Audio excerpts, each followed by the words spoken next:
এটা তো ফাইনাল।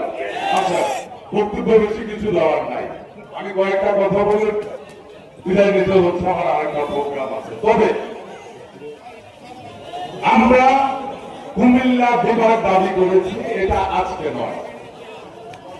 আজকে এই বিভাগের দাবিতে এখানে উপস্থিত আছেন সমস্ত বাংলাদেশে যত রাজনৈতিক দল আছে, সমস্ত রাজনৈতিক দলের নেতৃবৃন্দ উপস্থিত আছে, ব্যবসায়ী নেতৃবৃন্দ উপস্থিত আছে, যে যাদেরকে নিয়ে, যেই সমস্ত জেলাকে নিয়ে কুমিল্লা বিভাগ হওয়ার কথা, চাঁদপুর, ব্রাহ্মণবাড়িয়া, কুমিল্লা উত্তর, ফেনী থেকে শুরু করে সবাই আমরা আজকে এখানে উপস্থিত হয়েছি।